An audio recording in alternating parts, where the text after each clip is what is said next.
We were just talking about dads a second ago. What were you saying about your dad, Mike? Well, my dad was a Porsche file Oh, cool. before they were even called Porsche files. But we lived in France, and Dad bought a 356, and Mom didn't know what it was. Nobody did. This was 19. I'll give away my age by telling you this was a 1959 356 Porsche. Whoa. They were expensive. Gee, you know what to do. They were Let's see that very car. expensive. What color was it? It was a polo red. Ooh, top right? Is that it? That's real close. Yes. Oh. Yep. So Dad buys that car, and Mom says, Zoom in on that red one, G. In France. Mom says, well, what do I get? Perfect. You get that pretty Thanks, little G. car. So he says, well, I don't know. What do you want? She goes, I don't know. She talks to all the other wives, the diplomatic corps, the military wives, and they all say, we want Mercedes. So Dad, because he bought a Porsche, she got to have a Mercedes. Ooh. Had he not bought the Porsche, she never would have known about Mercedes. But that was my first experience with Porsche. How cool. And the dad stories that we can all tell. I think we all regret not talking about all the things that we now want to know. Yeah. My dad was a military, he was a Naval Academy. Here in Annapolis? Yeah, 37 years as a naval officer. Wow. So that enabled us to move everywhere. Sure. We went from California up and down the West Coast. We moved up and down the East Coast. Then we went to Africa. Then we went to France. Then we went to Belgium. Then we went to Hawaii. It just never stopped. So the moss never grew under my feet. Every 2 years, let's go. Where are we going to move to next? I want to go now. My sister, I don't want to leave because I just made all these friends and now you want me to pick up and leave. Not me. Let's go. Let's go. But we always had a Porsche in the family until Dad retired, at which point he said, I don't want cars anymore. Just out of the clear blue sky, boom, no more cars. What? He never told me, and I never quit. I wish he'd tell me. It's too late now, but I wish. Why did he just all of a sudden stop with cars? He just stopped. That's one of those questions you wish you'd asked. But I picked up the habit, so there you go. He just transferred it. Yeah, that's right. That's right. So what did he do? Ride the bus? Oh no, he bought a Fiat something or a 124. Okay. No more crazy cars. No more crazy cars. That's I awesome. lived in Ethiopia for a while, and that was conquered by Haile Selassie. The emperor was Mussolini came in and conquered Ethiopia. So the influence from World War II through really currently is all Italian. So there were nothing but Fiats everywhere. Wow. And Dad thought, yeah, that's a cool car. I'll get one of those when we go home. So, Fiat, from all the Porsches and Mercedes to a Fiat. Oh, well, I suppose we should probably tell everybody who you are. Man, it's so great to have you on, Mike. I've been looking forward to this for a very, very long time, as you know. Our schedule's finally freed up where we could be together, and I'm just really, really excited to get to know you and talk to you about your history with the brand and your history, obviously, with your family as well and your love of automobiles. Well, thanks, Ben. Thank you. I appreciate it. Give us your elevator pitch resume. You're Mike Maurer, and I moved to Annapolis, back to the Mid-Atlantic for the first time in 20 years in May of this year. Right. And I don't know if I've told you or not, but within 20 minutes of my feet hitting the ground, I had your name. Wow. I wasn't at the store 20 minutes and somebody said, you need to meet Mike. And I was talking with somebody else. If I gave you his name, you know him instantly. And he started talking to me, and I'll give you a hint. He said, Ben, at any time, if I get long-winded talking about cars, just tell me the code word. I got to go to church. And he goes, and I'll know to stop. You got other stuff to do. I said, man, that's great. So we were talking, and in that conversation, he says, well, do you know this person? And I said, well, not yet. Do you know this person? I know who they are. Well, have you met this person? I said, look, dude, I know Mike Maurer. And he started laughing. He goes, oh, well, you know everybody then. I said, you're right. So tell us in your humble voice a little bit about you and in your kind of position in this unique area of the country and Porsche. I was always a car nut growing up because of Dad having Porsche. So living in Southern California too, up and down California's car culture. 100. I'm from the West Coast, so I The, know. um, moving around and being exposed to cars, that was the one common thread. How do you make new friends? Kids, a lot of kids are car nuts. So I'd be the new guy at school and they go, so what cars do you like? And I would say, Porsche. And in elementary school, middle school, they'd look at me like, what the hell is he talking about? Because we were still in 356 era, Mhm. the original bathtub Porsches. Um, let's say that a fascination and an obsession with Porsche is what led me to a career in, in Porsche. Yeah.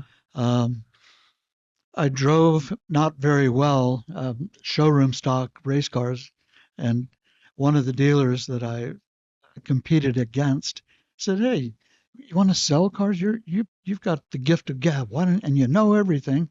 Why don't you come to work for us selling cars?" So I went to work for a dealer called Brumos, Oh Brumos, yeah, I know that um, name. and I worked for them for a total of 12 years in Jacksonville, Florida, short, and then Atlanta, Georgia. Yeah. Um, that was we were right next to Road Atlanta. So now Porsche headquarters Yep. is in It Atlanta. is. But I spent years with Brumos working for the likes of Brian Redman, uh, Hurley Haywood. Uh, I knew Peter Gregg briefly before Hmm. he died, but we were, as Brumos, we were the, oh, I guess you could call us the Taj. It was that was the place to be. Yeah. We were kind of a factory outlet. We didn't have allocations of cars. Uh, Somebody came in and wanted the car, we got it. Period. Didn't have to ask, didn't have to wait. They got it. It was not fair, but sure was fun selling. Thank you for your candidness. Uh, The good old days. but over the years, I worked for Bromos at both Jacksonville, Atlanta, Georgia. Um, family circumstances led me to Colorado, where I worked for Prestige Imports in Denver Uh-huh. for 3 years and came back to uh, the Virginia, Maryland, D.C. area and worked for Heisman, which was is now Arlington. Hmm. Spent 12 years with the Heisman family. Nice. Um, enjoyed the best employers. They were truly family oriented. Nice.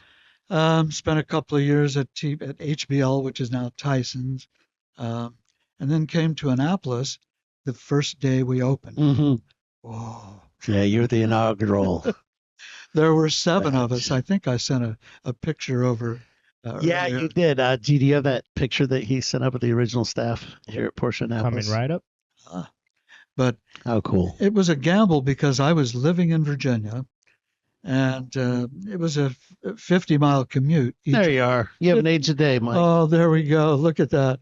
So 50 miles a day, each way each day, 100 miles a day. And that's the whole crew. That's service, sales, That's all. parts, Yeah. everybody. Yep.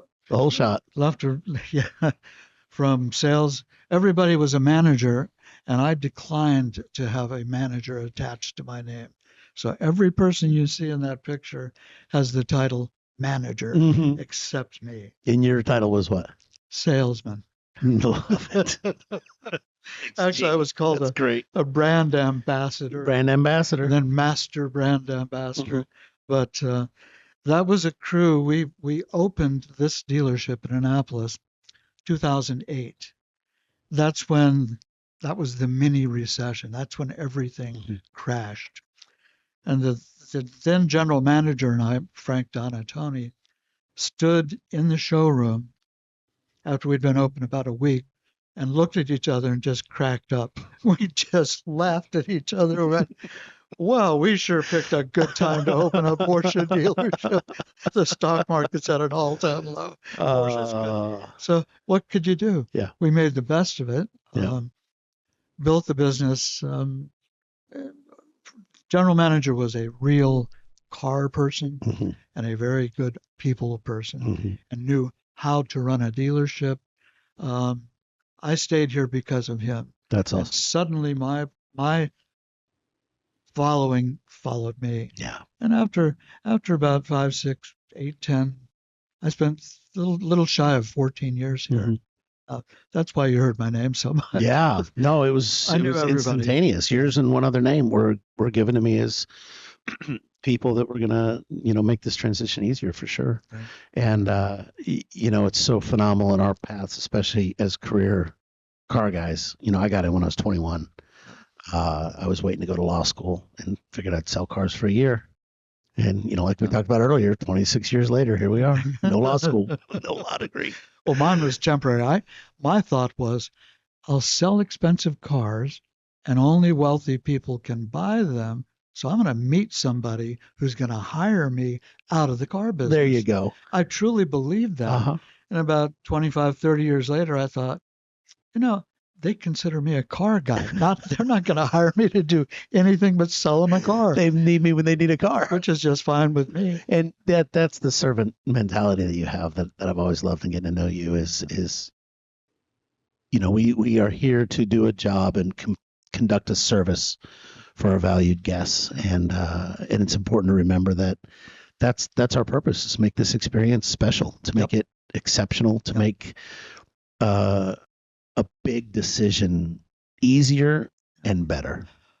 And always in the back of my mind, sometimes subconsciously, I get such a reward out of giving or selling, quote unquote, something like a new Porsche or Yeah, a used one, because I've just made somebody's life yeah, way better. yeah. Conscious or subconsciously, Hmm. I've just I've done something really pretty cool for them, Yep. and that gives me pleasure. Yeah. Funny what makes us happy, but that's been the story of my selling. Yeah. So, Yeah. You're one of the rare ones. yeah, Do it for them, and it all is going to work out for you, and yeah, it has. yeah. So, how did you end up in the DMV area after traveling the world? Well, Because you literally traveled the world. Did yeah. you go to college? Did that settle you down? No, it didn't settle me down. Okay. Now you're asking for to reveal secrets, and I'm happy to. We're carrying on a conversation that's about that. Because of my father's military background, I was quite restricted as a child. I had to make my bed. I had inspections every single day. It was a very rigorous, very rigid upbringing. Hmm. I never did anything wrong until I got away from home, went to college, and there was no more mom and dad. There were no more inspections. And so at the age of, I was 17 when I went off to college. Um, I got into trouble with the dean's office for um, violating some of the rules of students. Hmm. I drank alcohol, and I had a co-ed in my bedroom, and that was not permitted. So you're out of here for at least a semester. Um, that was college number one. I went to another one. Was drafted, not unlike your father, Uh-huh. um, here in Annapolis. I finished high school in Annapolis, so college was home base. Okay. 1 year here, Annapolis High School, Syracuse University, Brown University. Uh, Lost a scholarship at Syracuse, and then suddenly 6 months later, I was drafted. I was in the Hmm. Army. Wow. Spent 4 years in the Army as an infantry officer, and later uh, I was a junior aide to a three-star general, which was so much fun. I was the general at age 21 because Really? he had the position. Hmm. Rank walks to the right rear. So I'd walk in front of the general, and everybody was saluting me. Of course, it was the general they were saluting. But I'd been exposed to rank, and I'd been exposed to all the things in the military growing up as a brat. And my dad had been an aide to a three-star admiral during his service. Oh, wow. So this was kind of like you follow in the family footsteps. Sure. But I had a ball being the junior aide to a three-star. Um, it was in the intelligence field, which made it even more Oh, fun. wow. So, um, When was this, Mike? What well, if you want to years? put a year on it, it was 1966 through 1970. Okay. Um, yeah, see, I'm pretty well preserved, right? You are very well preserved. But I was a young kid. Um, But this is right in the height of Vietnam. oh, big time. Yeah, Oh, right in yes. the height. My Oh, dad yeah. was deployed in 1970 as a helicopter pilot, medevac. I went through infantry officer candidate school in 1966. Okay. Uh, to give you an idea of what your life expectancy was like at that time, I graduated with 214 guys as second lieutenants of Mm-hmm. infantry. I stopped counting when over 50% had been killed in action. Man. Yeah. I would read the casualty list. I was lucky. I, because of my job with the general, I was given credit for a quote unquote tour because we toured Vietnam, Mm-hmm. um, intelligence training facilities and that sort of thing. So I was very fortunate. I did not serve in a combat arm during my stay. 50% at Maybe 51. at Yeah. 20 years old, you've lost over 100 people, you know. Oh yeah. I can go down to the wall in D.C. Mm-hmm.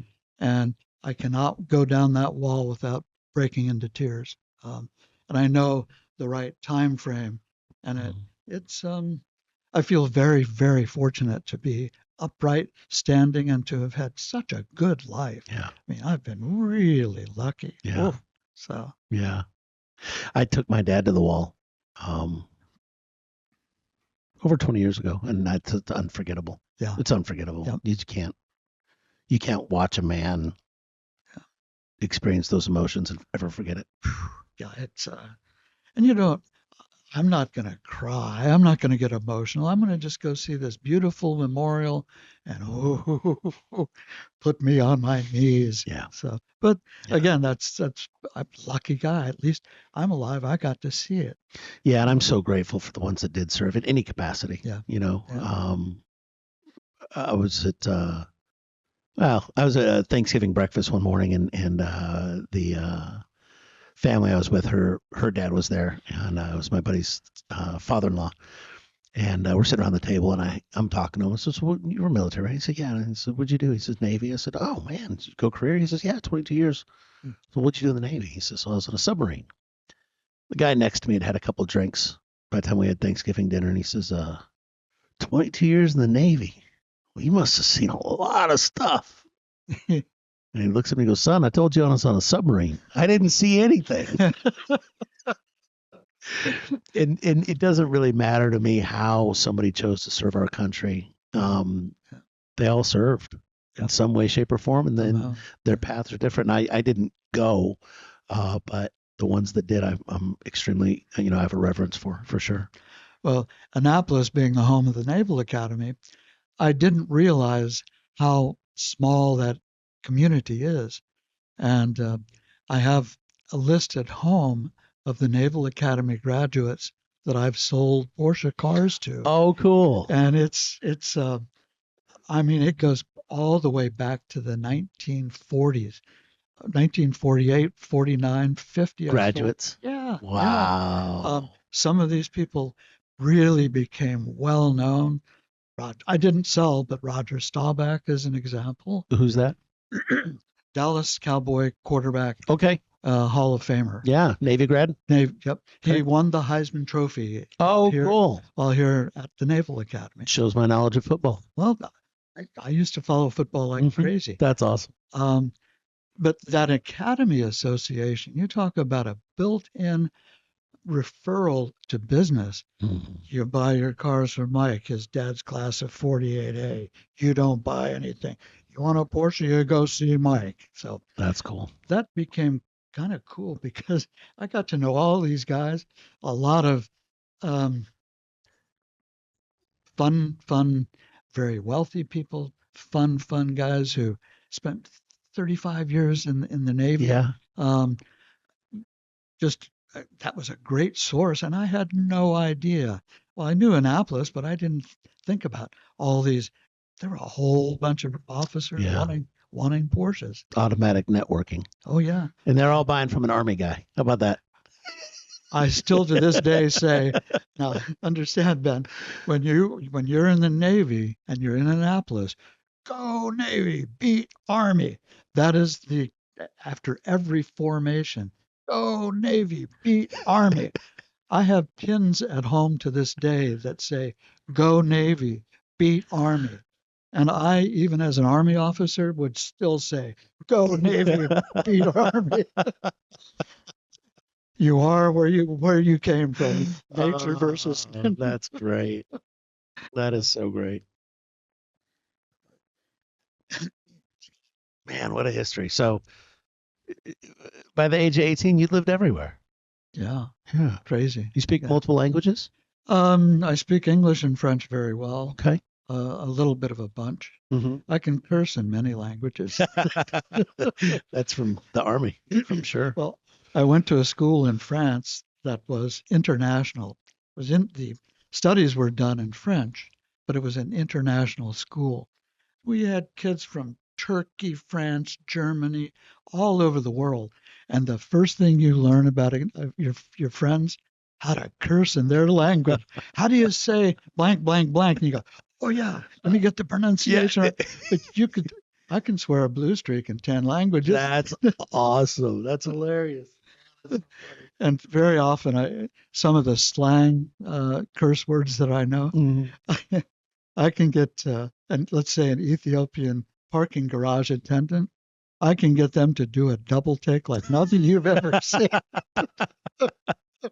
They look and they look around, they look again, and they see this guy. How can he know how to curse in Amhara? Nobody speaks Amhara except us Ethiopians. That is funny. One of the little benefits. Yeah. I'll bet you've had a lot of fun with that. Oh, that's extra. No, we won't go into Right. that. Uh, So, what was your favorite place to live growing up? oh gosh, if money were no object, Switzerland. Wow. Um, in the central highlands of Ethiopia, absolutely stunningly beautiful, Really? gorgeous. You're almost on the equator. Sun comes up at 6 a.m., sun goes down at 6 p.m. No humidity, no industrial pollution. Hmm. Sad thing is, you've got a communist Derg overthrew the government. They're now getting back to normal, but physical beauty, Ethiopia. Oh gosh, Wow. stunning, stunning. I wouldn't have thought that. No, no, I didn't either. Eucalyptus trees, altitude, just gorgeous. Wow. No infrastructure. Hmm. Um, you want to go buy a car or truck? Well, you probably got 200 miles of paved road. That's about it. Wow. But their economy is doing extremely well. Good. So they're they're the new darlings of the African continent. Hmm. If you want me to continue to tell stories, and you promise you can edit these, um, when instead of going to law school, I said I can edit them. oh, you get. I didn't say that I would. Well, please, you might want to. Well, I'll go on the can then. No, you're not gonna. Nobody's gonna look stupid. So I get out of the military because I knew that if I'd stayed, I would be in Vietnam the next day, and I'd wanted to go to law school. I applied to law school, and then got cold feet at the last moment. A buddy of mine in Army intelligence said, "Hey, you want to go to Africa?" I said, "Yeah, my mom and dad are living in Addis Ababa, Ethiopia." He goes, "Really?" He says, "Let's go buy a couple of Land Rovers and drive to go visit your family in East Africa." And we laughed and then said, "Yeah, we can do this."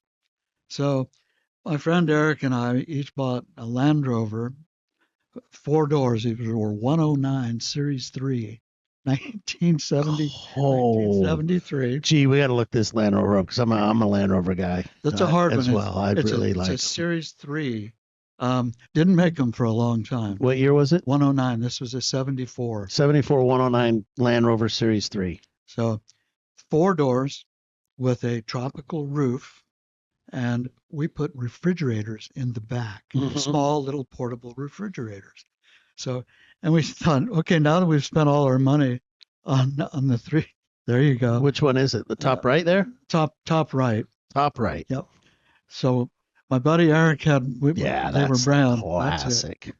Now we Whoa, bought right-hand drive because the object was drive it from England, the that is a factory, beast. and then drive it all the way around to Kenya, So you're right-hand buying drive. new Land Oh Rovers. yeah, brand spanking new. So you got out of college from the Air Force, and you Army. and your Army, excuse me, my bad. I'm That, just that, got a bunch rattling around my brain right now.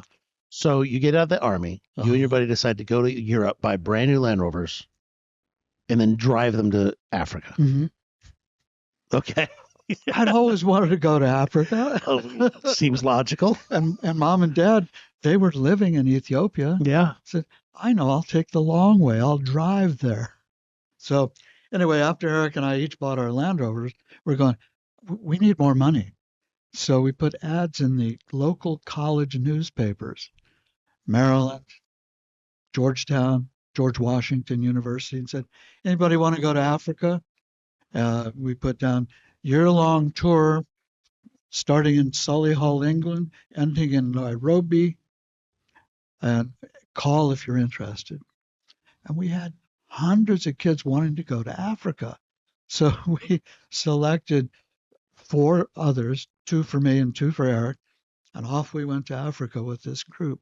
We had a herpetologist, we had a tropical medicine What's a nurse. herpetologist? Snakes. Whoa. Yeah. I've never heard that word. Yeah. So you got them to pay for your trip. Yeah. I mean, yeah. And you were just winging it. We were winging it. You didn't have MapQuest. No. We went to NOAA for nautical charts, and some of the nautical charts would give you coastline, and there were U.S. map defense agencies. So we literally had old-fashioned fold-up maps, but there are no maps of the Sahara Desert. I suppose not. Anyway, we drove from Solihull, England, a factory. 5 months later, we were in Dakar, Senegal, and the 2 people in my vehicle, 5 months. yeah, long time. Well, everybody thinks it's just this big. Oh, It's huge. no, it's monstrous. You take Africa and take the U.S. and put it 4.5 times. But you don't get to go from Surrey, England to Senegal in 5 months in this story.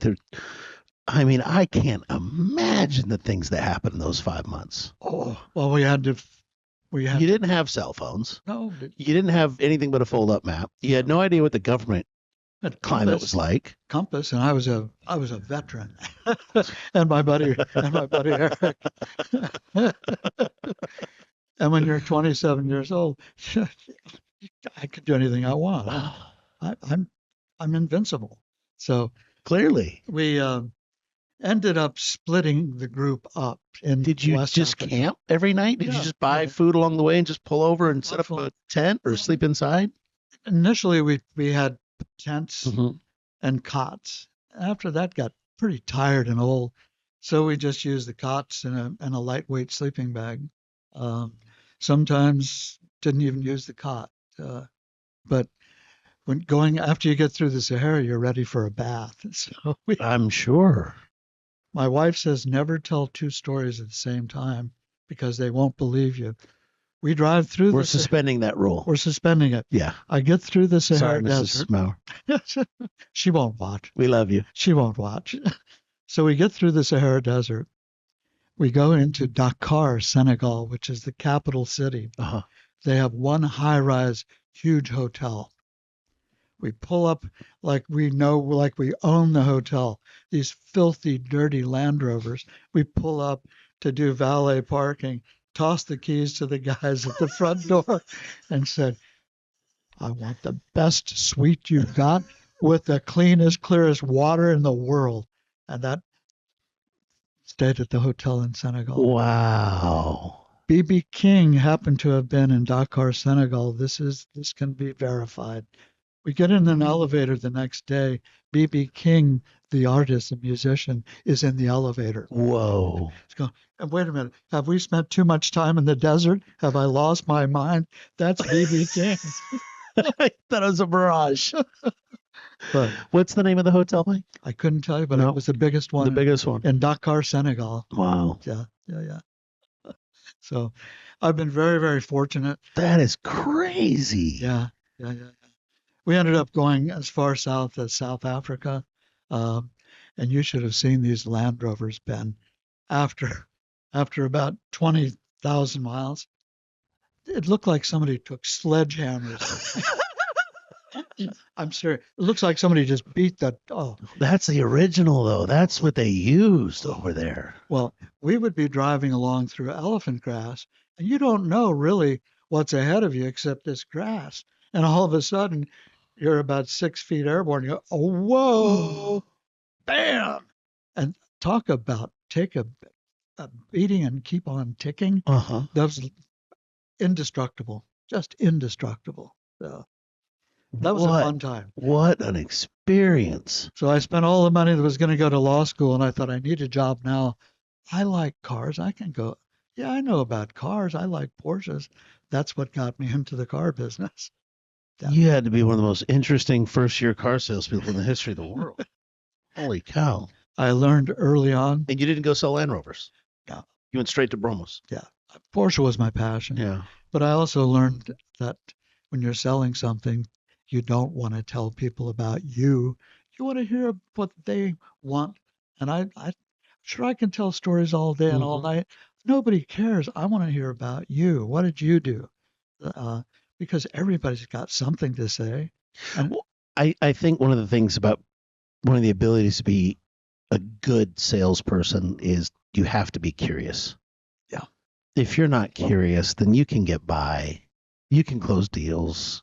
You can make money, but it's not the same as involving yourself in somebody else's life. yeah, And in my training, I always say that everybody remembers every car they ever bought. yeah, You're interjecting yourself into a memory that's going to be there forever. Forever. They're going to bring their kids home in that car from the hospital. They're going yeah, to they're going to put down their dog in that car. They're yeah. going to graduate. They're going to have students who are going to pass it down. Yes. That car is going to be filled with sentimental value and memories, Yeah.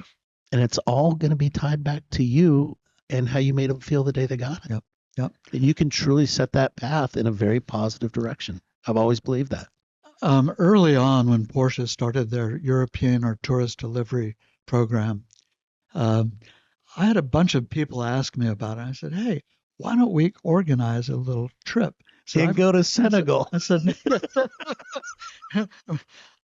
I got four guys, two of their wives, and I made them contribute my airfare, and we all went as a group and did tourist delivery. And That's hilarious. nobody had ever, they said, "You did what? You what?" And I found out that that was such a special, special moment for those people who did Hmm. European delivery. Yeah. That became a little niche for me.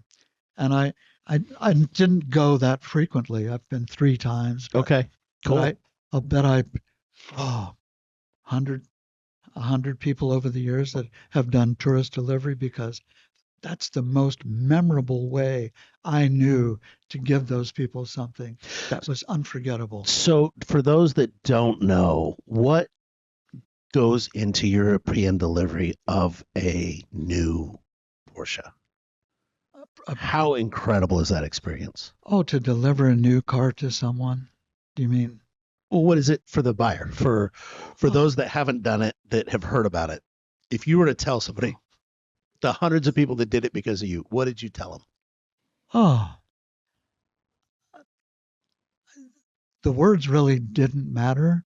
It was the act of and the helping of and and making somebody happy and giving them in many cases something that they had literally dreamed about since childhood.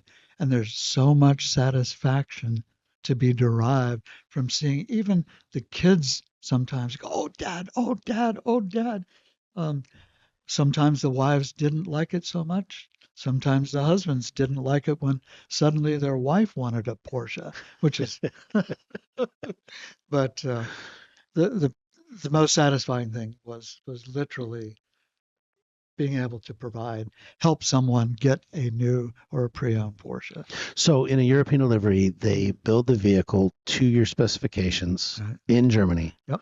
And then you fly in and have an appointed time to take possession of the vehicle at the factory. Yes. Yes. Now that we have two factories, you can take delivery in Leipzig, Germany, Mm-hmm. or in Zuffenhausen in Stuttgart. Mm-hmm.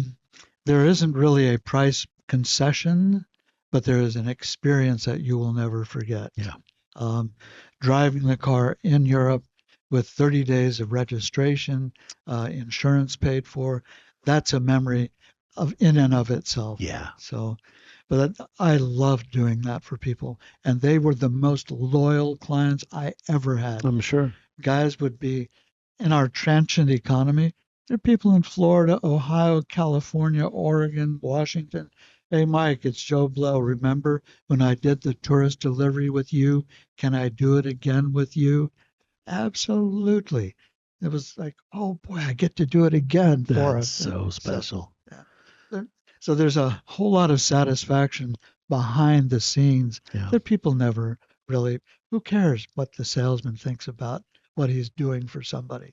But to do it, oh, a lot of satisfaction. Well, that's why you're here. Yeah. Yeah. To show what a career can be made out of and how well it can be done. Oh yeah. And to take pride in doing it. Yes. Right. And my dad always said, Mike, you have a beer budget and a champagne appetite. He said, but he says the first thing you've got to recognize is your own abilities, but most importantly, be the very best. Whatever you do, strive to be the best. Mm-hmm. And that subconsciously, I've striven my whole life to always be the best I could be. In some cases, kind of made it a few times. So, yeah. No, you strike me as that kind of guy. The amount of time we spent together and got to know you, you're just full of integrity and honor, and definitely have a strong moral compass. Yep. That I thank the background of my father for that. Were you raised religious at all as well, or just not just especially Navy? Not Navy? Yeah. Dad used to teach Sunday school. Oh. And I would go with my necktie, my little hat, and I attended my dad's Sunday school classes, but never really church going. Obviously religious, yes, but not church going in that sense of the word. So yeah. Now you sent us a couple of pictures ahead of time that we wanted to talk about because I don't know anything about them. You sent me a picture of a car with stripes on it, which was okay. This one, yeah. Tell us about this, Mike. What's the story behind this beauty? Well, excuse me. We will not mention names. This is a computer rendering by the factory of a car that just came out of what is called the external paint shop. Yes, CXX.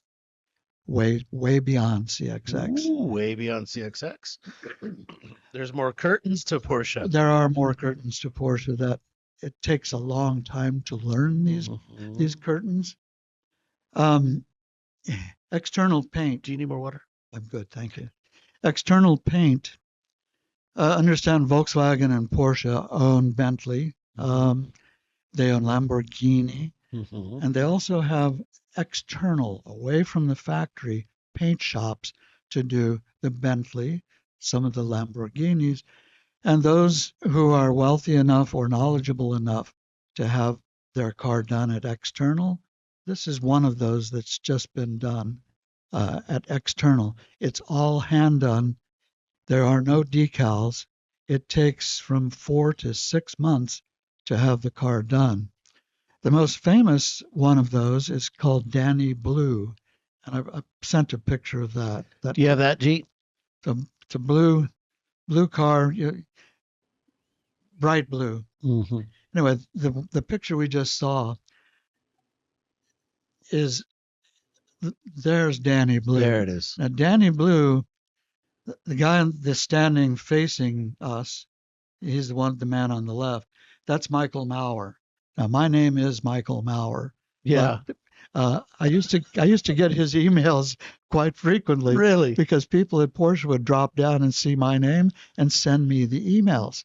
And I didn't tell, Whoa. I kept zip, zip, zip. No. I would get emails saying in German, Herr Maurer, for next year's owner's manual, what are we going to include for optional equipment?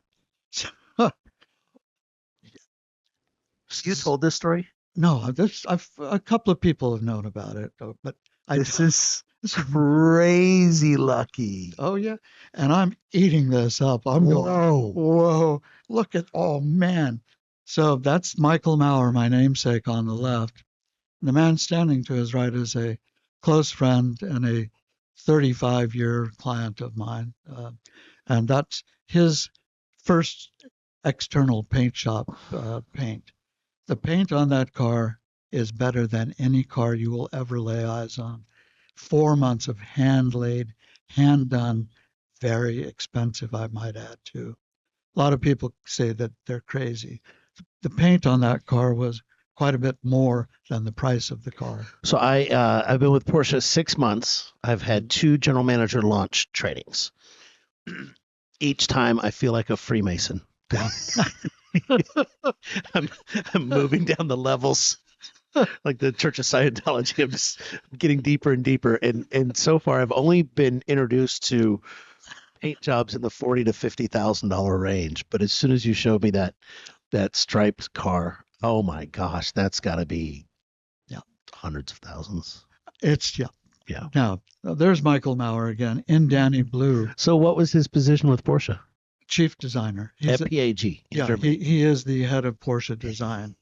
Um, What a lucky break. well, now the president of PCNA for several years was Klaus Uh-huh. Zellmer, and Klaus called me. Because of my clients, I got to go to Atlanta quite a bit, so I got to know the hierarchy. And Klaus and I became just bosom buddies. Cool. He called me he says, it's the American Michael Maurer. So, but yeah, the external paint is what it's called. Yeah. It's, not everyone can do it. Um, they will do any color, but it may take a year Yeah. and a half. It's quite expensive. Yeah, I was told a story by my national CXX custom order rep at Porsche, one of 8, I think, in the country who handles this region, and he said that they've even matched the lady's favorite nail polish. Yeah. And Yeah. the neat part is, in a business sense, kind of like you getting people to pay for your trip to Senegal, once Porsche creates a paint color special for somebody, they own the rights to it. Yeah. And Yeah. they get to produce it again, which is kind of neat. But Well, you get the first one. Well, the blue one, the head designer, Michael's right hand lady, his basic advisor on colors, is named Danny, Dani, Mm-hmm. Milosevic. Danny helped my customer design the car. I was fortunate enough to have assisted and helped and kind of got to have my little input on what we can do. Sure. It's so cool to do that. I'm living vicariously through somebody else. I'm building, quote unquote, my car. Yeah. Anyway, Danny, the lady stylist, was so helpful to my client that he said, could I name this paint color after her and call it Danny Blue? Tears went into this woman's eyes. That paint color is now Danny, Dani, Wow. Danny Blue. It will be available within about the next 2 to 3 years as a paint to sample. Cool. So is this a recent delivery? This is 2 years ago. Okay. 2 years ago. Yep. How amazing is that? To be a part of that process, be able to see it come to light, and then know that you had a hand in it. And some of the now years ago, you could do a paint to sample. Here's what technology and time has done. When I first started selling Porsche and heard about paint to sample, I thought, whoa, cool. You could literally take a swatch of cloth, bring it into the dealership and say, I want my car that color. We would send it off to Germany. They would mix it, send us back a sample and go, yep, $1,600 when the cars were 39 grand. Mm, 16 for paint. Porsche learned very quickly. they were onto something. Yeah, And now it's basically book solid. yeah, yeah, You know, the demand is just so high. yeah. So, and they're working with that. They're trying to open up new avenues and make it easier because it is Yeah. such a Well, prestigious thing. the EPA has made it so difficult because the paint has to go through all these. Mhm. I mean, yeah. So no more cut a piece of your favorite Mhm. necktie and send it to them. Yeah. But it's a trend. Well, That's for sure. it's like when you have a conversation with somebody in Vegas and you find out that all the casinos that you can visit and see are not the casinos for the ultra wealthy. There's whole other entrances and tunnels and casinos and experiences for the curated, Yeah. and it's a neat piece of the world to be a part of. Yeah. It really is special. Every part of our world seems to have its own little. The word is esoteric. Our own Yeah. little esoterica, and yeah. I'll tell you a story the next podcast we have about some esoterica related to gambling. I will not do it today. Remember? Gamble or tell the story.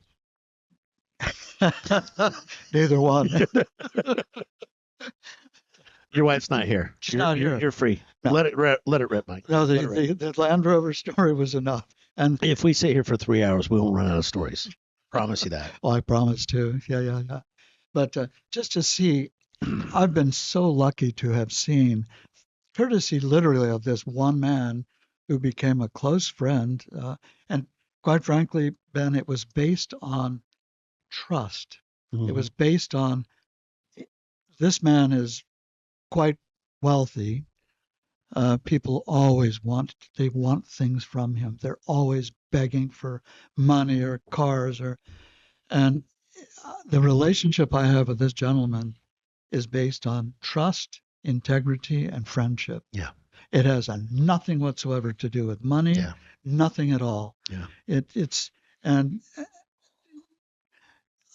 because of the relationship I've happened to have formed with him, I had so many doors open Isn't for that me. amazing? Oh, I mean, I never would have ever dreamed of some of the things that I've seen through Porsche, Germany, um, Reno, Nevada was just where they first had PCNA headquarters. Hmm. I tried to go to work for them. They said That doesn't surprise me. they said, no, we don't want car salesmen. We already have a Mike Maurer. No, he hadn't been hired yet. Oh, really? Uh, Yeah. No, that doesn't surprise me. There's definitely, as in any business, there's yeah, yeah. stay in your lanes Oh, absolutely. for sure. Yeah. But yeah, the car business has been great to me too. It's been an incredible experience. It's allowed me to live in a lot of places that I wouldn't have been able to live. I didn't get the military childhood. My dad was out before I was born, but we did move several times, and kind of gave me the bug to up and go see what the big wide world had for me, and I've gotten a chance to experience a lot of this country, more of the United States than overseas. Yeah. And it's a big old country. Oh, it is. It is. Mhm. Yeah. I have to congratulate you on the job you've done here with Porsche Annapolis. Oh, well, that's not necessary. I know it's not necessary, but I'm seeing a return to the roots of this dealership, which was the enthusiast store, catering to people, customer first. Uh, but I congratulate you for the effort you're making to reach out to the community. Um, and you're going to find some really terrific clients of this Oh, dealership. oh Oh, my gosh, already. yeah, I'm fast friends. yeah, yep. You know, most of the people, as you know, that we're going to have up here in this room talking are just people that I want to get to know better. Oh, yeah. And I think this is a perfect format to do it because how many people know a little bit of our stories? And then there's people that were with us that you said you've been married for what, 43 43. years. Second wife, though. Well, everybody deserves a practice one. Yeah, that's what I right. say. 43 years. But then you have the people in your life. Like I have so many friends now that are married to women that I've never met, but they're still some of my best friends Exactly. because the one they were with then is gone. Wife Or one and wife two. they're on a different career path. They're this, but they're a part of my life at a certain point where they know those parts. Yeah. And then you could just never convey just what the experiences I've had this year, I could never convey in a conversation. The So we tend to get the highlight versions of each other. Well, also, if I can single out the Porsche world because it's been my life, if you Hmm. will. Yeah. This is a special part of the car world. Um, I respect and enjoy and like, and I'm enthusiastic about other brands of cars, Mhm. but the Porsche clientele is a different breed. And in my estimation, they're the best people in the world. I mean, Well, so far I can't disagree. it just, No offense to we my got, Land Rover people, my Audi yeah, customers. yeah, same All here, that, I same here. guess. I sold them. I spent time at Ferrari. I spent time, Hmm. but it was my experience, and I know you're going to see it increasingly. Good people, Well, the good brand, people. this location of the country, I can tell anybody catch a flight, come in. Yep. It's some of the best seafood on earth. And I'm from Seattle. I don't know if you knew that. No. I'm from right outside of Seattle, Washington. I grew up Ah, on a sound, oh, eating oysters, digging ah, clams, eating crab. Pike's Place Market. ah. I remember they wrote the book about it, and I was like, I grew up going I there. would be, That's like it's sales training, Pike's Place Market. No, you go buy fish, you go yeah, buy crab. that was before they had the And then, Starbucks. well, there's first Starbucks there. Yeah, I have that's why. pictures of my kids right in front of the first Starbucks ever. Uh, and it's old too. It's so old. The Yeah. planks are like 12 inches wide, and the floor feels like you're in a fun house when you walk on it. Uh, But yeah, just this area of the country is just so special with yeah. the Naval College, with the proximity to DC, right outside of Baltimore, on the water. Yep. Seafood's unparalleled. Yes. It's just such a special, special place. Well, the international community, because we're such a diplomatic headquarter, Hmm. you get such a great mix, an ethnic Yes. mix of how many different nationalities do you see on a Oh, daily basis? You yeah. don't see that anywhere else. No, So, no. And it's just all of it is so good. We've had the best pho we've ever had. There's yes. an Indian restaurant here that we just love. And then, the standard is, I've got a running joke with one of my salespeople and his wife, Charlie and Claire, that, everywhere we go, you order a crab dip and a crab soup to see how they do it, and then you rank them. So that's kind of still, Oh, yeah, absolutely. you got it. Oh, and Yes. they're all good. Yep. Yep. They're all good. I've But never had better DoorDash in my life. yeah, I've been out of commission for about 2 months now. Hmm. This weekend, I'm going out for dinner, Good and for I can't wait. you. I'm a foodie. I'm Boathouse? uh, Where are you going? not going to tell. Okay. Can't tell. I'll rate it This for won't you. air. I This one's going to be delayed. This won't air till next week, so we won't cram the place full of your fans. okay, don't. I like loons. Well, this is phenomenal. Yeah, Good yeah. choice. Went to high Uh, school with the owners. She was the owner's daughter at the mm. time. So, You'll end up at the boathouse afterwards. Then oh, it's right on the absolutely. way. You Yeah. got to Uh, stop off for a hey. yeah, but boathouse always, That's all. always. Yeah. Just give me a dozen oysters. I'm a happy camper. So Lunas does a great job. Miriam and I married here in the Circle on Main Street, I, and that's where we went to dinner that night. oh, did you? Yeah, yeah, Yeah, it's yeah, yeah. fantastic. Um, for such a small little community, we've Mhm. really got some great eating places. So I learned about Annapolis outside of history and in national history and the capital and all the stuff you learn in school. I was in Phoenix, Arizona, and I was working with a guy that was from Falls Church, Maryland. And I had mentioned I was from Seattle. He was one of my managers. He was one of the desk managers back then, and um, what we called him. And we get to talk about seafood. He says the best crab cake I've ever had was at Middleton Tavern in Annapolis, Maryland. And it's for some reason that lodged in my head being a foodie. Right. And I lived in Phoenix for about 3 years. I got in the car business there. And then that path took me with a relationship. One of my first mentors, one of my first great mentors in the car business, took me on an opportunity with him to run a Nissan store in Richmond, Virginia. Aha. The first day off I had, I jumped in the car and I drove to Annapolis and I went into Middleton Tavern and I ordered a beer and I ordered a crab cake and I said, doggone it, Jeff was right. This is the best crab This cake I is have ever had. awesome. And for some reason, when I lived in Virginia, the crab there just wasn't the same. No. And I didn't eat it. And I grew up on Snow and Dungeness and King, all Yeah, the the West Alaskan Coast, stuff. sure, the big old But Dungeness. man, that crab, I'll never forget it. Yeah, And when I had the opportunity to come back, I was like, of course, of yeah, course, I just, just yeah, just for the seafood. 100%. Yeah. When I was in high school, I'd lived everywhere, but I'd never seen a blue crab. I didn't know what crabs were. Mhm. I got very lucky. I dated one of the girls in high school, and her summer job was picking crabs. So she would work and pull the crabs apart to get the meat out. So I know where this is going. she and I went out for crab, and I went, "Oh, can you show me how do you get the meat out?" And she went, and suddenly I've got this pile of crab meat. Oh, I dated her for quite a while oh, during crab season, you never so could quite figure out how to do it yourself, could you? to this day I can't. Oh, It was so much that's fun heaven. to watch somebody literally just go No.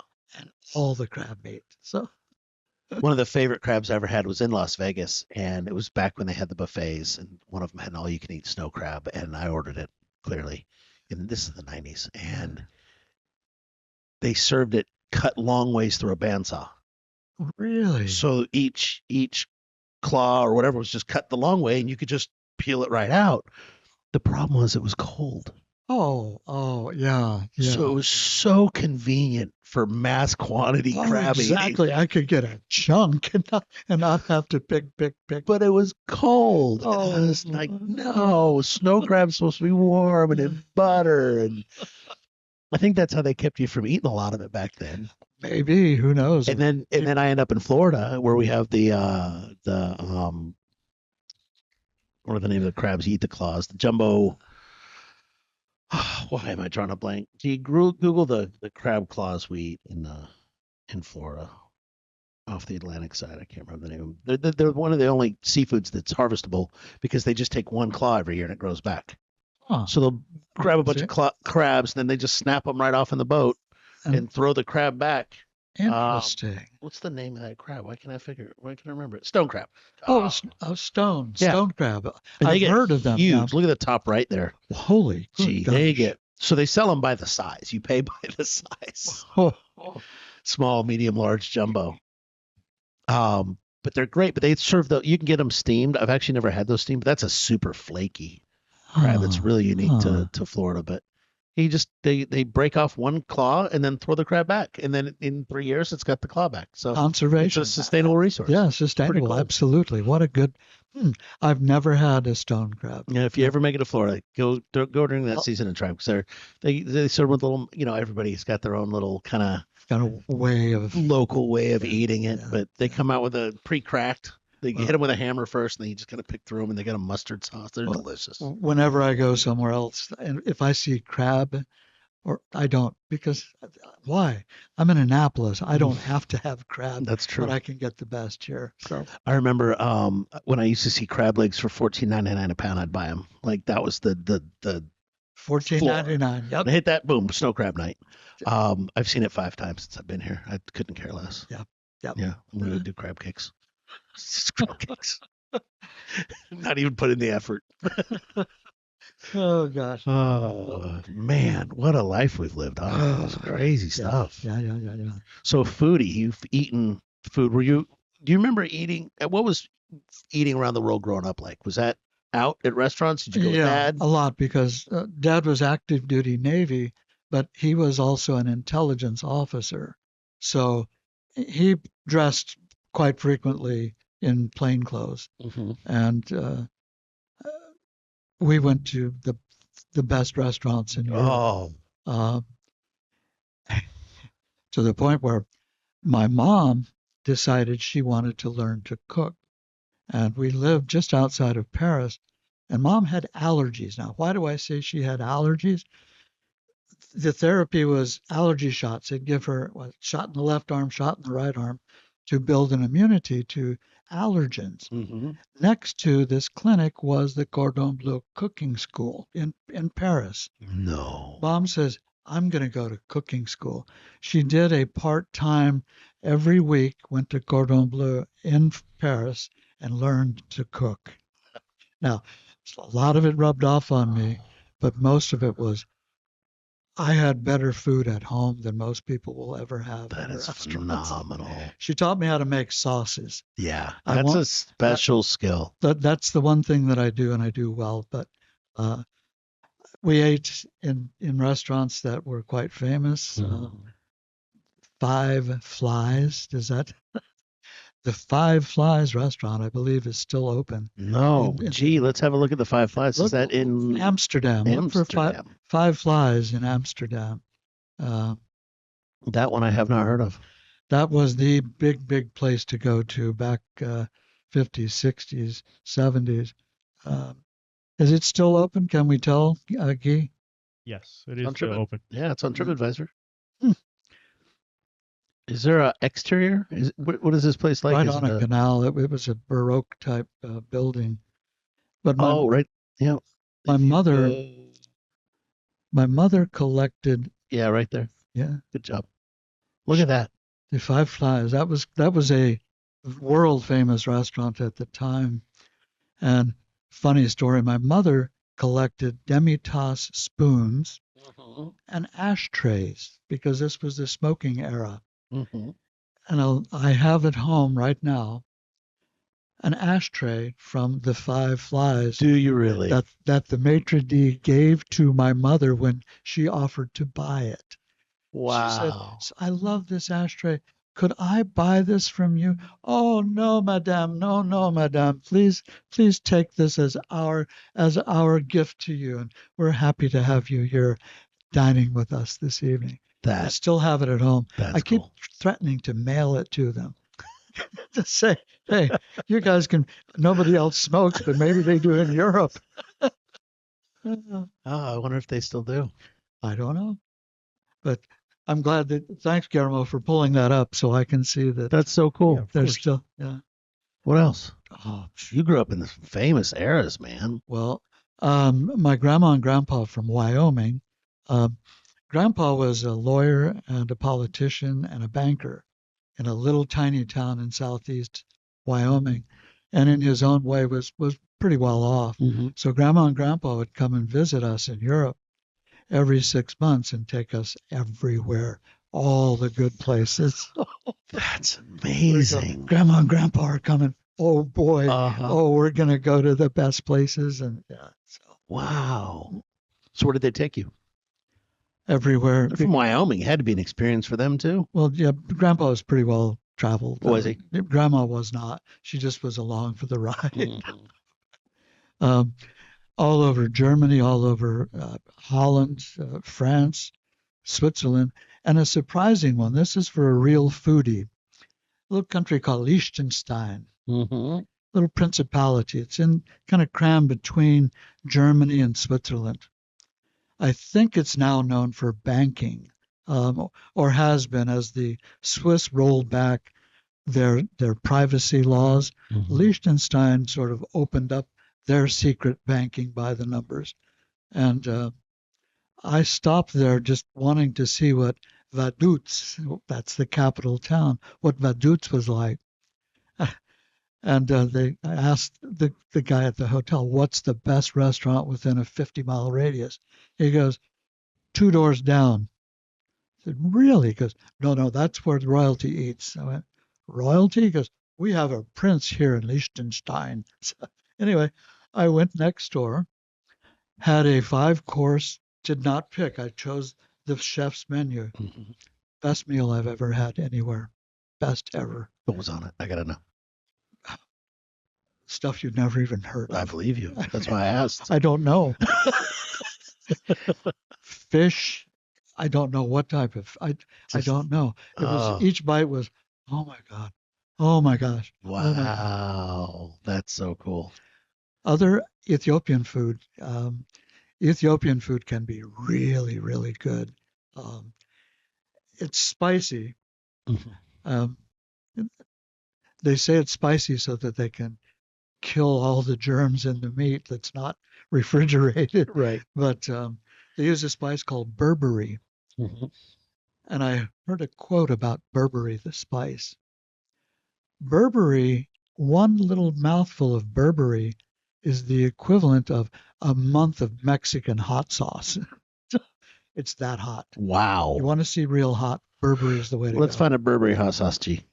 I'm a hot sauce guy. Oh, Look at looky. G on the spot. You're on. Wow, wow. That's oh, So we have an we had an Ethiopian Ethiopian. restaurant in Tampa that I visited with a good friend of mine, Carlos, Uh-huh. and it was delicious. Yeah. It was delicious. They make the best out of the worst ingredients. That's Uh, but interesting. Ethiopian 12 spice blend. Hmm. All right, put it on your eggs. Now, a well-known, not well-known secret, when your tongue is on fire and your mouth has flames. G, type in Scoville after that. Let's see how hot this stuff is. Yeah, Scoville. Scoville. Yeah, Scoville ranking on. I don't know. Capsaicin. I think I'm saying that right. Yeah. Capsaicin. Yes. I'm gonna write it. My wife and I just started watching episodes of the Hot Ones. They released them on Hulu. Oh, I've seen so many of those They're episodes. so great. I get tears in my eyes laughing. They're great. They're great, and I love hot food. So. I learned to love hot food. Now, I didn't know this until we moved to Ethiopia and we're eating hot food, and it was so hot that your forehead breaks out in a sweat. Uh-huh. Your mouth is on fire. Oh, your eyelids start sweating. Oh, yeah. That's the best. That's when your eyelids are sweating, you're getting it. Well, everybody thinks you drink water or milk. Nope. Big mistake. What do? Sugar. Really? Take sugar right out of the sugar bowl. I've never heard that. That's where I learned it was Ethiopia. Wow. Sugar. Yeah. Gee, have you ever heard of that? I have not, actually. Sugar to stop. I've heard of chips and tortillas and the milks and the cheeses because of the fats. Sugar. I've never heard of sugar. Try it the next time your mouth's on fire. Oh, I will. I will. I have a collection of hot sauces. Ah. They open a Pepper Palace downtown. Have you seen that? No, really. Oh, have you been in there? No, I haven't been anywhere lately. So here is the coolest thing about Main Street, Annapolis. It's just like every famous beach street in Florida. Everyone's got a Kilwin's Chocolates. It's got a Pepper's Palace. It's got a high-end restaurant. It's got a low-end restaurant. It's got a brunch spot. It's got a breakfast spot. And it's got all your nautical clothing. So, my wife's from Florida and the Caribbean her entire life. Never lived out anywhere else. This is her first time living in Four Seasons. Boy. Oh, gosh. So it's been a marvelous experience. They saw snow this week for the first time. She's seen it before. Her son's out for the first time ever. It's like a little puppy dog wanting to run out there and play in it. But Main Street is so familiar to us after 20 years in Florida that it's just a lot like the typical shops. And it's been great. But there's a Pepper Palace there now, and they are just incredible. I'll have to check it. Yeah. Main Street, when I was in high school, there was at the Circle at the foot of Main Street where Ego Alley is, you could almost walk across the water on Ego Alley because of the garbage and the trash that was on it. Then the Circle was an Amoco gas station right there. It was red and white and blue tile. Really? American Oil, American Standard Oil, Amoco gas station. And then as you stood with your back to Ego Alley and looked up Main Street, neon signs were everywhere. Power lines were sagging down. The pavement was full of potholes. It was a mess. And I mean, it was a slum. And somebody said, historic Annapolis. Bingo. And suddenly there were all the good things. They went overboard initially. You have to go. That pendulum swings one way. It's got to come back and find its middle point. Yeah. And what you see now is the middle point. That was such a mess. The houses were falling apart. It was a pigsty. Really? Yeah. You would know it now. No, you should. It looks like I saw a sign the other day. Ben Franklin was here, and I was like, man, these are the bricks that Benjamin Franklin walked on. And then as soon as I said it, I was like, nah, probably not. Probably not. Probably not. So the Scoville unit for Burberry sauce is typically 5,000, 25,000. So they must mix it with something else to get it layered flavor beyond. That's heat. all. Yeah. I'm surprised. Yeah, that surprises me too. 30 to 50. Blend's overall heat is moderated. variety of other spices. Yeah, I think it's like those cumins. Cumins aren't necessarily hot per Yeah, se, but you can get yeah. one that'll light you up. As milder Milder than pure cayenne. nah. But if there's a lot of it, Well, it's like gunpowder at that point. You pack a lot of gunpowder into something. It's not just gunpowder anymore. It can blow some stuff up. That must be what Burberry is. They must have some other form or something Yeah, I'm else. gonna look into that. Yeah. That's interesting. Yeah. I'd love to try that. Because that's the spiciest stuff in the world. Just Wow. It's pure. Yep. And they all affect you differently too. That's true. Some have a slow burn and others just light you up. Yep. I do enjoy watching the hot ones. It is fun. That's a fun series. Oh yeah, everybody reacts so differently. Yep. So great. That guy has so many episodes. He's turned that into. I remember when he first started doing it. And now he's just got everybody. What a great. It's a better mousetrap, is what it is. Yeah, it really is. And you hate to laugh at these people who are obviously in pain, but there's humor in that. Yeah. Thank God, not happening to me. Correct. Correct. Oh, God. I saw a quote that said, everything's already been invented. The only thing you do now is put two inventions together and make something new. And the hot ones took a podcast and eating hot stuff and stuck it together. And in an interview format, it's pretty interesting. Yeah. Well, you'll learn all the Porsche esoteric, all the numbers and the models and sometimes people enjoy bragging about their knowledge, and other times people don't want to know anything about it.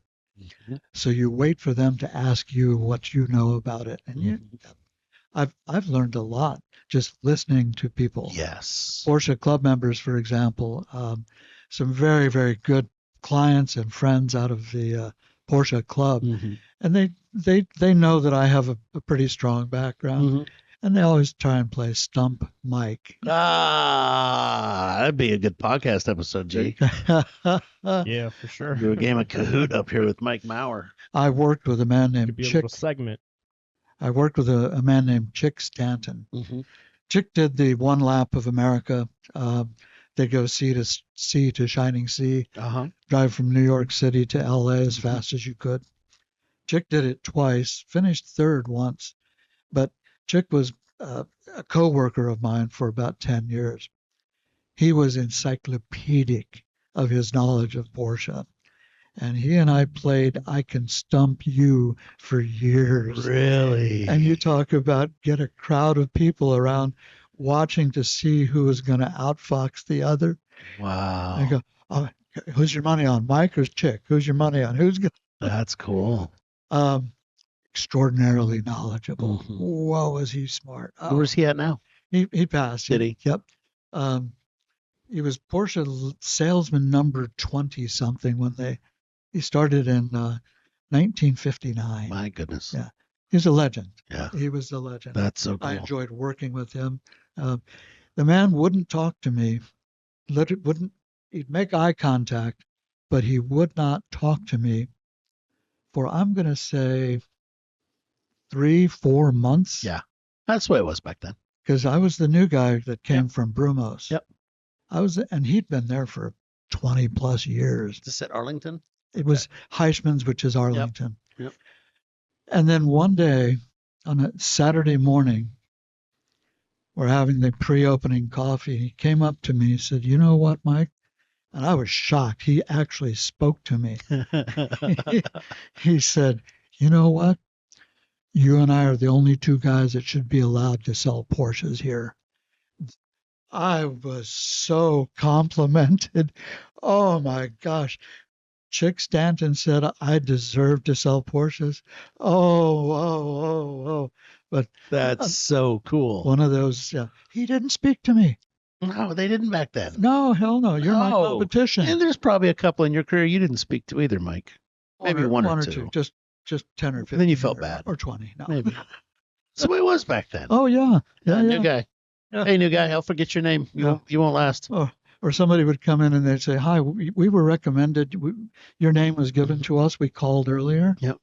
And You just want to test drive every single car that we have, and you're not going to buy. Who did you talk to on the telephone? And you'd find out it's the same guy every time. Yeah. Come and see Mike. Yep. Come and see Joe. Yep. Yeah, no, my name is Frank, but don't Yep. see me. Chick told him to ask for you. Oh yeah, I think there's hazing in every industry. Oh yeah. It makes you stronger. Oh, it does. Yeah, it's good. Yeah, I've had plenty of pranks played on me. My gosh. Oh yeah. Oh, it was brutal in the 90s. It was bad. It was right. It's the new kind of HR friendly time was happening, so it wasn't Yeah. horrible. Well, I entered in right in the kind of the old guard was transitioning Yep. out. Yep. You know, so I came in under human resources and under rules and guidelines, but still. well, man, the first new Porsche I bought before I was in the industry. Mhm. The delivery was the following: here's your books, here's your keys, car's outside. I swear to God, here's the books, here's the keys, your car's right outside. We call that the 3C delivery. Have you ever heard of that? No, Hey, see your books, see your keys, see your car, see you later. they did that to me. Yeah, 2 years later, I was working for the dealership, that's funny. and I said, I'll never ever do that to anybody. No. Ever, ever, ever. No, you know But how it feels. I got the 3Cs. yeah, 3C. See your car, see your keys, see you later. That's what it is.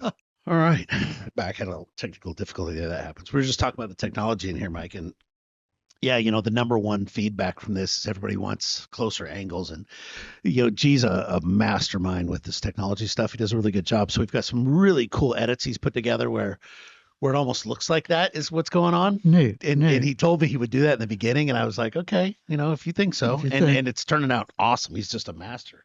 Good. I'm so proud to have him. But yeah, in time, who knows? Right now, I just want people to tell their stories and just be comfortable sharing their life and their history around Porsche and cars and design and passion and all the things we do every day. We And put also- passion in everything. Also, those people who watch or hear about it, have them suggest topics, Yeah. because there's no better topic than one that somebody has suggested. to Well, do. I think we're going to put a disclaimer on it. And as you know, I've been waiting to get this time with you.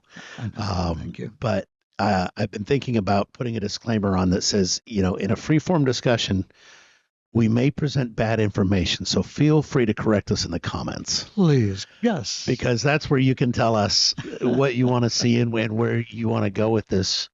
Because it's really wide open. Now, we are planning, and I've said this before, and you'll hear it again, we're planning several different episodes. Charlie and I have one that we're going to rotate staff members through. We're probably going to add a microphone and add some more people up here, add some multi-cameras eventually. But right now, it's just about eyes on what we've got going on. Yeah. We booked out our Neon Dreams event in minutes. Wow. Yeah, I tried. Minutes. I thought I was right there, and it said, no. I'm so proud right I now. don't blame you. I I'm don't so blame you. proud. I'm doing a PCA event in February that I found out today is already booked at one of the highest levels that's ever been attended. Ooh, good. 3 months and 2 months in advance, booked solid. In fact, they said, "Wait, you're bringing your son?" I'm like, "I don't know. We're gonna have to add him now." 'Cause it's solid, and apparently I'm new, so I'm learning and acclimating and learning the product and the people and the store and the business and the market and the industry all at the same time. And I told you downstairs, it's like drinking out of a fire hydrant all day, every day. There's Never a dull moment. there's never a dull moment. There's no real downtime. Downtime is just prepping for the next big thing. But the cool thing is you're learning and learning and Oh. learning, and it'll keep you going. It'll keep you alert. Yeah. I was talking to my sister one time, and she's got a lot of knowledge. And I was talking to her one time. I said, "Yeah, well, I've always been a slow learner." And she says, "Ben, you're not a slow learner. You're a deep learner." And I went, "Oh, I like that. Yeah, that sounds way better." and that's I love being curious. It's one of my favorite things in the world. Just This is the learning what sister- other people. Sister who is the nurse. Yeah, she's the nurse. She's 2 years younger than me. Huh. Yeah, and she's just a gem. She's amazing. But yeah, just super cool. But that was a good line. Deep learning is Deep. Yeah. important. I think you're the same way. In many ways, yeah. Yeah. I have a tendency to just not quit at something And I go, darn it, I wish I could stop doing this, but I'm going to do it until I finish it. But I'm going to finish. And I get so mad at myself for not just saying, screw it. I think they have names for that now. They do. Obsessive The psychiatrists do. Yeah, I'm probably all of them. It's a little bit of all of them, or a lot of it. Some of them, who knows?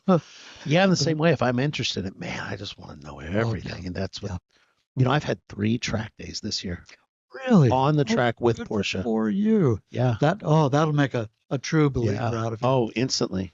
Instantly. Well, when you see the abuse that the cars can take and keep on going and going And then going. they just put them in a garage. Yeah. A lot of the test drives that I've had with Porsche over the years, we would bring competitors' cars in, and inevitably the competitors' cars, something would fail. The brakes would fail. They'd overheat. The steering rack would disintegrate. Something would go wrong, and the Porsches just kept on going. I've been on a lot of ride and drives in my career with different brands, unveiling new cars, new superchargers, new brakes, new traction controls. And as young salespeople, our goal was always try to, we didn't want to wreck it, but we wanted to trash it. And boy, did we. Man, I don't know what happened to those cars from the ride and drives, but I hope they shredded them. They didn't belong anywhere else after that. We romped on them. But yeah, after just, you can't, mechanically, you cannot intimidate this car. Yeah. Not one of them. Yeah, I know. They just laugh at you. It's truly amazing. Yeah, truly. It's a car that laughs at you. Yep. It says, "Hey, you want to go drive?" I'm like, "Yeah, I do." And then you get in, it's like, "Yeah, you're not ready. Yeah. You're not ready. You go ahead, see what you can do to me. Can't hurt me. No, can't hurt me. Yeah. You can't." My first time was on a wet track. Oh, good. And coming from big volume sales and stuff like that, safety's a feature that I've spent a lot of time in my career selling. Yeah. And so me being curious, get on a wet track out at Summit in West Virginia. Why not? And first thing I want to do is I'm going to make this car slide. Nope. Nope. Nope. Nope. Yep. You're not. Yep. You're not allowed. You're not allowed. I was floored. The speed at which PCS and analog brakes kick in and just completely take over the car. One of the tragedies of a Porsche buyer who has not experienced the car on the track, one of the sad things is they don't see all those invisible hands coming down and taking a car that's about to spin out and going, nope, invisible hand, I'm going to straighten you right out. That's a great line. Oh, man. It's what it feels like. Ben, I tried several times because down at Barber Motorsports Park, I've tried to get a car to spin out in turn 9. Can't do it. Won't let you. I was talking to somebody at the last PCHS Peak event I went to, and he says, the coolest thing about 911 that I had to learn was when it starts to slip, you have to hit the gas. Yeah. Because that's when it sits down and grips. Counterintuitive. It really is. Yep. And boy, it's been an amazing experience. And there's no, talking to guys like you is incredible because it's just there's no end to the knowledge. Yeah. And when you've been doing it as long as you have, you get to experience things along the way that are so nuanced that you wouldn't know really unless you were there. Yeah, very true. And an example I use that nobody ever talks about is I know that they released a year model 14.5 Toyota Camry. Exactly. 14.5. 14.5. There was a 944 that was a 1985 and a half. See? Yeah, learn something every day. Why did they have to have a half? A half. They changed the interior. Really?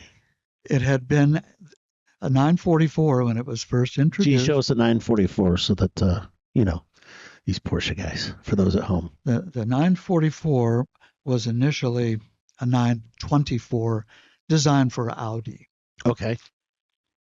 So the interior of a 944, when they classic. introduced it, the interior was straight out of the old Audi 924. It was an Audi product, but it was a very basic interior. Oh. The cooling wasn't right. It just looked like they stuffed an interior in it. 1985, halfway through, they said, aha, here's a real Porsche interior. So the guys who love to play with the numbers and think they're so knowledgeable, they go, so you got an 85? Is it an 85 and a half or not? Or I'm pretty sure I've heard that story already by somebody who kind of did the same thing. there's and to reset the trip odometer in a car like that, Yeah. nobody can ever find it. In one of the central cooling vents where you would adjust to the airflow, Mhm. you push in on the air vent and that resets the trip odometer. There's so much of this stuff that would the esoteric is the only label for it. Yeah. There's so much of this stuff could go Yeah. on and on and on and on. Yeah. That's where you get these guys like my old buddy Chick and I trying to outdo one another with trivia. Well, I would think being a German brand, a lot of it gets lost in translation too. I think there's a lot of things that probably get done overseas that make a lot of sense there, and then they get here and we're kind of like, who, Well, who thought about this? true. I know we have that with the domestic imports, Well, and even the Japanese cars sometimes. But But the the salesman, you're like, what? U.S. market What are we was thinking? Porsche's biggest market worldwide for many, many, many, many years until the Chinese came along and took over as the biggest market. So essentially, you can look at Porsche as being an export out of The Germany. Japanese took over, you mean, in the China, U.S. car market? Chinese took over Porsche's Worldwide sales. Oh, from us. Yeah, Yeah. From we were the North number one Yes. market. Gotcha. So Okay. consider that Germany exported everything to the U.S. Mhm. So we were their market. They wanted to make us happy. Yeah. But the price wise, interesting since we've been seeing price swings. Sure. At one point, Porsche was totally dependent upon the U.S. dollar and the German mark exchange rate. They had floating exchange rates. Mhm. They didn't have the euro. They had Deutsche Marks and French francs. The price of Porsches in 1987 and 1988 went 911, 35 to 39,000, nicely equipped. 18 months later, that same car was $55,000. Whoa. Exchange rate. A dollar used to buy you 4 German marks, and all of a sudden, a dollar only bought you 1.75 German marks. Porsche couldn't spread out the price difference worldwide. Mercedes could because they had a worldwide market. BMW could spread out that price increase. Porsche was tied to the U.S. market. Interesting. We had monthly price increases. Monthly. 5% one month, 5% When was next this? month. 87, 88. Mm-hmm. That's when Porsche almost went under. Whoa. Very, very close. So I've heard pieces of that. I haven't done the deep dive yet. Yeah. It's fascinating. Yeah. The Cayenne, basically, the Cayenne and the Boxster both saved Porsche. I've heard that. The Barber Motorsports Park, in order to introduce the sport utility to us sales guys, because quite frankly, the public, a Porsche SUV, and I will tell you, I was absolutely against it. They introduced the sales guys at Barber Motorsports Park, took a Cayenne Turbo. It's the first time we'd ever seen one. Oh, well, looks like an MDX, you know. You did. So, okay, well, it's got a Porsche badge on it. That's cool. But there was a trailer on the Cayenne Turbo with the 911 Turbo on the trailer. We then took that Cayenne Turbo and autocrossed it with the 911 Turbo on the trailer on the back. No. That made believers out of us. Yeah. I mean, wham, wham, wham, wham, wham. You got a 911 Turbo on a trailer behind you. Can't even feel it. No. It just, we're all going, this might not be a bad idea. Sold the salespeople. Oh, yeah. Smart. Then they took us around the track. And at that point, we're done. Yeah. We're finished. Did they take you off-road in it as well? Yeah. Because that's a big feature of the Cayenne. People don't realize. So me being kind of a off-road club guy in my past. It was so grossly. It's unbelievable. It was so grossly over-designed for off-roading. Yeah. Now, here's a mistake. You talk about German U.S. market discrepancies. Mm-hmm. The very first Cayennes arrived in 2003, October, late October, early November. Porsche had never built a car that required anything except high-performance tires. These Cayennes came into the country with high-performance summer tires on them. It was winter time. The first few cars I ordered, oh my God, this thing, why didn't you tell me it doesn't go in the snow? Ah, Porsche literally bought snow tires for, I'm going to guess, a couple of hundred cars. Said, we're wow. sorry, we didn't know you guys had snow. We didn't realize you needed snow tires. Never crossed their Wow. minds. Wow. Isn't that funny? Yeah, that happens. That's the pieces we pick up as salespeople. Yeah, For sure. It's okay. We can handle it. yeah, we can do it. Don't worry. Don't Yeah, worry. no, we'll figure it out. Figure it out. You'll be happy at the end. I don't know how we're gonna get there. You'll be happy. And But that's always kind of been my motto. I don't know how we're gonna get there, but everybody's gonna be happy at the end. Absolutely. Everybody's gonna be okay. That's the goal. We'll get there. Yeah. How? I don't know. I don't know. Well, you talk about that generational shift from here are the books, here are the keys, Mhm. there's your car. I went to work for Lexus for 2 years when Porsche was, we sold 2,300 cars nationwide. Porsche. Nationwide. Porsche. Whoa. Couldn't give them away. Trucks would pull up in front of the dealership and we'd say, no, we don't want them. We don't want them. We can't sell them because of that price increase. Mhm. Lexus came along at that point and said, hey, we're looking for really sharp high-end sales guys. So all the Porsche guys and all the Mercedes guys went to work for Lexus. That was the mark that started turning it around. That was when suddenly, welcome to my home. Welcome, Mr. Customer. I'm happy that you're here. And I saw that transition and I watched it go industry wide. Yeah. And I thought, this is the way it's supposed to be. Yeah. This is the way it was intended to be. Mhm. And that's, yeah, all I can do is applaud. They took the lead on it. Mhm. We just polished it. Yeah. Yeah, for sure. Oh, well, we're off the wall on a whole bunch of topics, aren't we? Oh Let's my hope- gosh, what a great we've went all the way around the block and got next door. Got next door too. Yeah. Oh, this is great. Good time. Well, everybody gets a gift, Mike. A gift. Oh, a parting gift. Oh my gosh. You get a gift so that even if you look back and hate your experience, you still leave with something nice. Oh, I did. Can I show it or should Yeah, go ahead. Yeah. It's everybody gets something curated. I do want to show you one thing in there that I think you're going to be really proud of.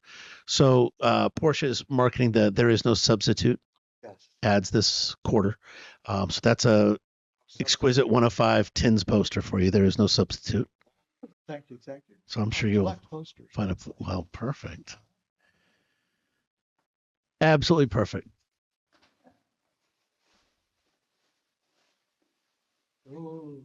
Hey, it's almost Christmas. It is Almost Christmas. Christmas for Michael Maurer. Came early. Oh, whoa. That's a dog bowl. Oh, that's beautiful. Yeah. And you can throw it. Oh, yeah.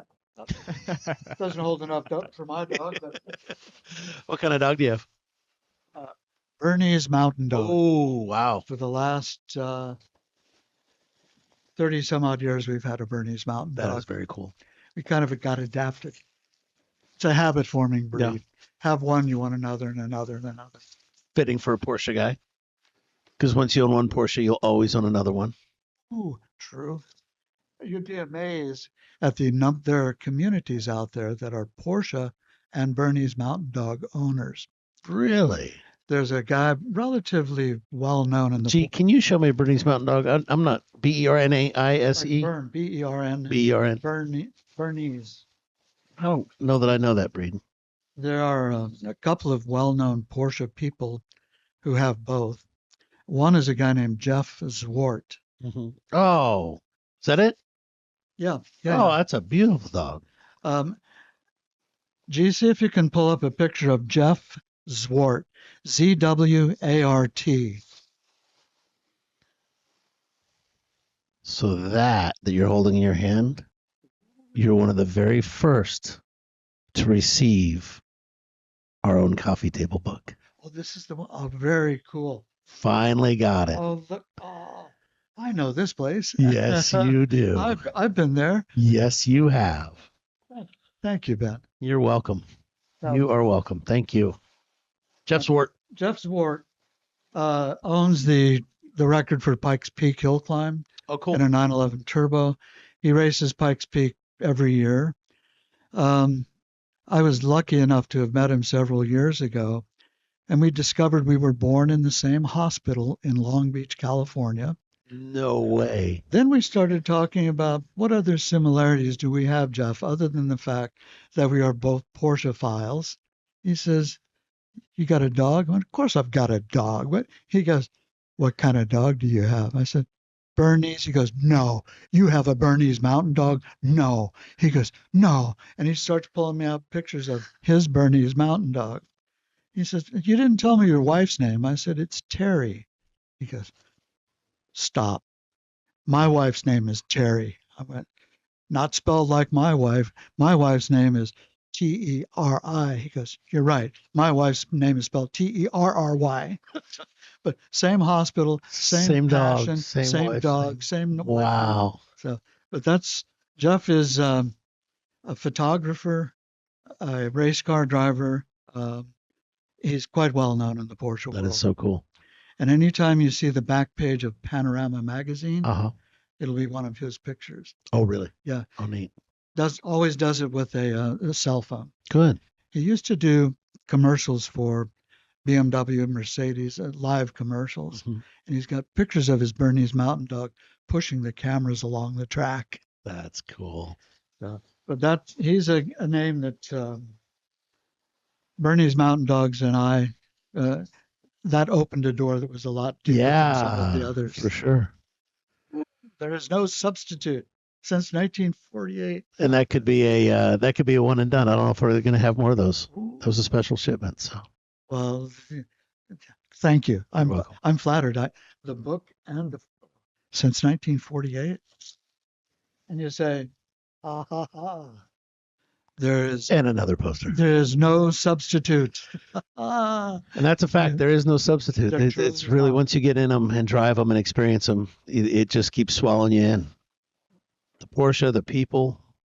And a all of it. Porsche Annapolis hat. Gotta Thank you, Ben. brand it. Now, Gotta brand it. I feel very fortunate. Well, I do too. I'm glad we finally made this happen.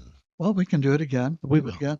Well, get some ideas, or we'll just freewheel it. Yeah, Just who go on. knows? Who knows? Maybe an outline. Let's not talk about Land Rovers or spices or You or, tell or Terry. restaurant. Tell Terry you came here and told one story.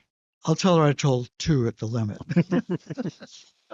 And she'll look at me and go, "Oh, you're so full of it." Well, we've got some cool stuff planned next year, so I'm glad you're feeling good. You're back in commission. Yep. We're gonna have some neat stuff in 2026. Stay tuned.